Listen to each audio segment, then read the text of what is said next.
বিশ্ব রাজনীতির একটি অতি গুরুত্বপূর্ণ জায়গা হলো সুয়েজ অফ হরমুজ বা হরমুজ প্রণালী।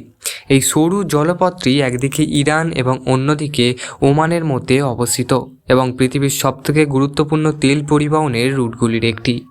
আজ এই জায়গাটি আবার বিশ্বজুড়ে আলোচনার কেন্দ্রবিন্দুতে, কারণ ইসরায়েল, ইউনাইটেড স্টেট এবং ইরানের মধ্যে উত্তেজনা চরমে পৌঁছেছে। এই সংঘর্ষ শুধু যুদ্ধের খবর নয় এবং সরাসরি প্রভাব আপনার রান্নাঘর, বাজার, গ্যাস সিলিন্ডার, এমনকি আপনার প্রতিদিনের জীবনযাপনে পড়েছে। হরমুজ প্রণালী এত গুরুত্বপূর্ণ কেন? বিশ্বের প্রায় 20% তেল এই একটি সরু পথ দিয়ে পরিশোধিত হয়। মধ্যপ্রাচ্যের বড় বড় তেল উৎপাদনকারী দেশ যেমন সৌদি আরব, ইরাক, কুয়েত সবাই এই পথের ওপরে নির্ভরশীল। যদি এই প্রণালী বন্ধ হয়ে যায় বা আংশিক অবরুদ্ধ হয়, তাহলে বিশ্ববাজারে তেলের সরবরাহ কমে যায়, আর সরবরাহ কম মানেই দাম তো বাড়বে। এটাই এখন ঘটছে। সম্প্রতি ইরান ও ইসরায়েলের মধ্যে সংঘর্ষ বৃদ্ধি পেয়েছে। ইসরায়েলকে সমর্থন করছে আমেরিকা, আর ইরান সরাসরি হুমকি দিয়েছে যদি তাদের উপরে আক্রমণ বাড়ে তাহলে তারা হরমুজ প্রণালী বন্ধ করে দিতে পারে। এই হুমকি শুধু রাজনৈতিক নয়, এটি একটি অর্থনৈতিক বোমা। কারণ যদি ইরান সত্যি এই প্রণালী বন্ধ করে দেয় তাহলে পুরো বিশ্ব অর্থনীতি কেঁপে উঠবে। তেলের দাম বাড়লে কি হবে? আপনি হয়তো ভাবছেন তেলের দাম বাড়লে আপনার কি? আসলে এর প্রভাব সরাসরি আপনার জীবনে পড়বে। রান্নার গ্যাস অর্থাৎ এলপিজি। ভারতের মতন দেশ তেলের জন্য আমদানির ওপর নির্ভরশীল। তেলের দাম বাড়লে এলপিজি সিলিন্ডারেরও দাম বাড়বে। ইতিমধ্যেই আমরা দেখতে পাচ্ছি 60 টাকা এলপিজির দাম বেড়ে গেছে, আরও কত বাড়বে না জানি ঠিক নেই। ফলে আপনার রান্নাঘরের খরচ সরাসরি বেড়ে যেতে পারে। পেট্রোল ও ডিজেল। তেলের দাম বাড়লে পেট্রোল ডিজেলের দাম তো বাড়বে, পরিবহন খরচ বাড়বে, সব জিনিসের দাম বাড়বে। সবজির দাম। সবজি চাষ করতে বাজারে পৌঁছানো সব কিছুতেই ট্রান্সপোর্ট লাগে। ডিজেলের দাম বাড়লে সবজির দামও বাড়ে। অর্থাৎ আপনার রান্নাঘরে আগুন লাগার মূল কারণ এখানেই। কেন আপনার খাবার এত দামি হয়ে যাচ্ছে?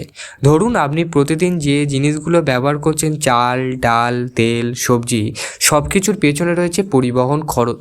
যখন তেলের দাম বাড়ে, ট্রাক ভাড়া বাড়ে, বাজারের পণ্য আনা খরচ বাড়ে, ব্যবসায়ীরা দাম বাড়ায়, শেষমেশ সাধারণ মানুষকে বেশি টাকা দিতে হয়। ভারতের উপরে প্রভাব। ভারত বিশ্বের অন্যতম বৃহৎ তেল আমদানিকারক দেশ। প্রায় 85% তেল বাইরে থেকে আসে। হরমুজ প্রণালী যদি বন্ধ হয়ে যায়, তেল সরবরাহ কমে যাবে, দাম আকাশ ছুঁইবে, সরকারের বেশি খরচ করবে, এলপিজির ভর্তুকি কমতে পারে, পেট্রোল ডিজেল দাম বাড়তে মুদ্রাস্ফীতি বাড়বে। তেলের দাম বাড়া মানেই সব কিছুর দাম বাড়া। এটাকে বলা হয় কস্ট পাথ ইনফ্লুয়েন্স, মানে উৎপাদন খরচ বাড়ে, ব্যবসায়ীদের দাম বাড়ায়, সাধারণ মানুষ চাপে পড়ে। এই কারণেই আপনার রান্নাঘরে খরচ বাড়ছে, যদিও আপনি যুদ্ধের সঙ্গে সরাসরি যুক্ত নন। বিশ্ব অর্থনীতির প্রভাব।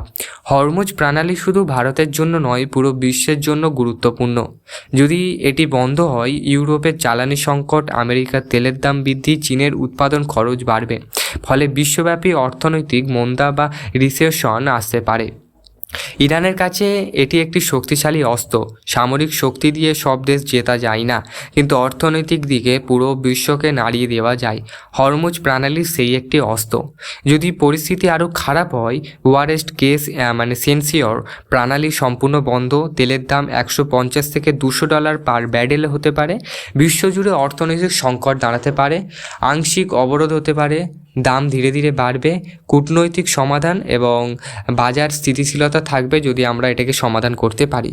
এই পরিস্থিতিতে আপনি কি করতে পারেন?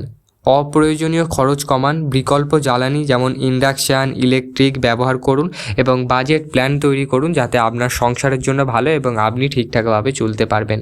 তাই জন্য বলছি সাবধানে চলতে হবে আপনাদেরকে, কারণ আপনার সংসার। ভালো থাকবেন, সুস্থ থাকবেন। জিওপলিটিক্স এই রকম নিউজ জানতে আমাদের চ্যানেলটিকে সাবস্ক্রাইব করবেন।